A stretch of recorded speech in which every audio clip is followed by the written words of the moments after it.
Gelaplah langit,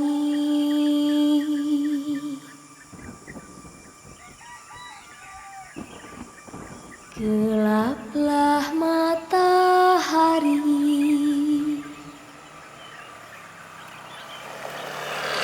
yang membawa cintalah,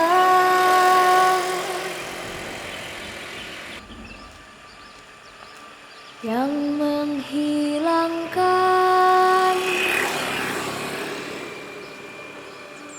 pada akhirnya.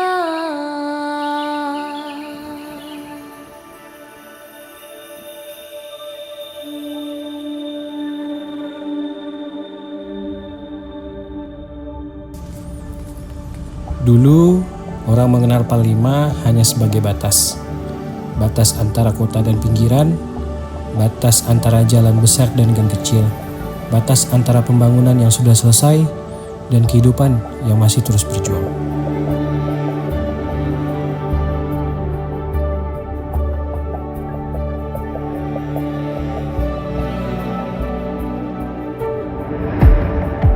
Tapi tidak banyak yang benar-benar melihat apa yang tumbuh di sini.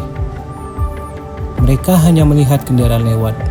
Padahal di balik deretan rumah dan parit-parit kecil itu ada ribuan cerita yang sedang berjalan setiap hari.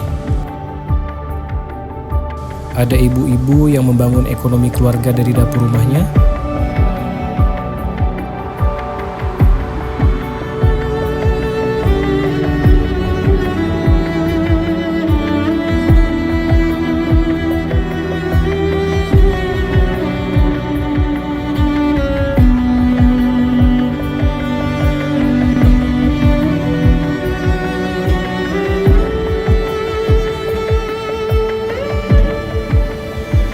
Saya belajar dan terus belajar, dan kebetulan di PKK kami, di tim penggerak PKK Kelurahan Palima ada membentuk namanya koperasi. Nah, di koperasi itulah saya sangat terbantu sekali dari dana, dari pelatihan yang ada, sehingga usaha saya berkembang semakin maju sampai sekarang.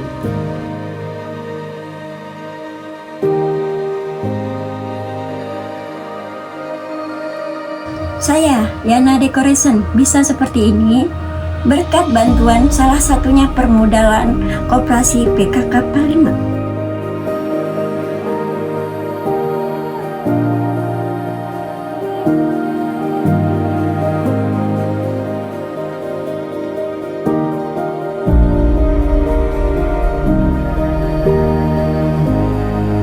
Sekarang cari kerjaan kan susah bang, jadi mau tak mau kan dengan usaha ini ya Bu ya.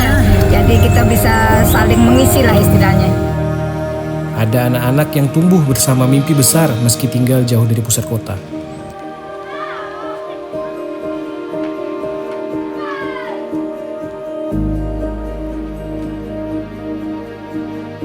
Ada ketua RT yang hafal seluruh warganya, bahkan tanpa data digital.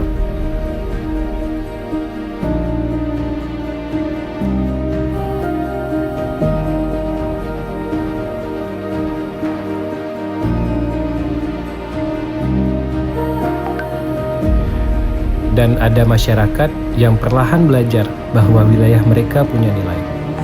Ini adalah kolam terpal yang diinisiasi oleh kelompok Pokadan Kampung Berdaya, yang dimana di dalamnya berisi dominan ibu-ibu, karena yang bapak-bapaknya cuma 4 orang dari 10 anggota.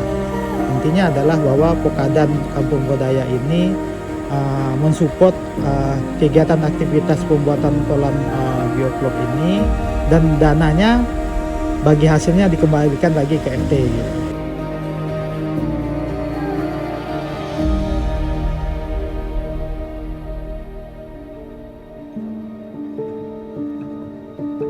Kalau di utara ikonnya tanaman sayur kan, tanaman sayuran daun, kita ikonnya ubi. Kenapa kami itu cenderung fokus di pangan sampai keluar dari kota Pontianak Karena yang pertama itu menjaga supply, menjaga supply. Supaya supply kita ini tidak kekurangan. Palima mungkin bukan kawasan paling mewah di kota Pontianak, tapi di tempat inilah kita belajar bahwa sebuah kota tidak dibangun hanya oleh gedung tinggi. Kota dibangun oleh manusia-manusia kecil yang tidak pernah berhenti bertahan. Hari ini, Palima sedang berubah, bukan dengan perubahan yang selalu terlihat besar, tapi lewat langkah-langkah kecil yang mulai terhubung satu sama lain. Pendataan wilayah mulai dilakukan, potensi masyarakat mulai dipetakan, UMKM mulai dikenalkan ke ruang digital, anak muda mulai berani menciptakan usaha, dan RT/RW tidak lagi hanya menjadi struktur administratif, tetapi mulai menjadi pusat gerakan pembangunan dari bawah. Karena masa depan sebuah wilayah tidak dimulai dari proyek besar. Masa depan dimulai ketika masyarakat merasa dilibatkan. Di Palima, pembangunan bukan hanya tentang beton dan jalan, tetapi tentang bagaimana setiap gang kecil memiliki kesempatan untuk tumbuh. Tentang bagaimana setiap warga merasa memiliki tempat dalam cerita kotanya sendiri. Dan mungkin inilah alasan mengapa Palima penting. Sebab di batas kota ini kita tidak hanya menemukan tantangan, harapan bahwa wilayah pinggiran bisa menjadi pusat pertumbuhan baru, harapan bahwa data bisa berubah menjadi kebijakan, harapan bahwa masyarakat kecil bisa menjadi kekuatan besar ketika diberi ruang untuk bergerak. Palima belum selesai dibangun, tapi justru karena itu ceritanya masih terus ditulis. Dan hari ini kita semua adalah bagian dari cerita tersebut.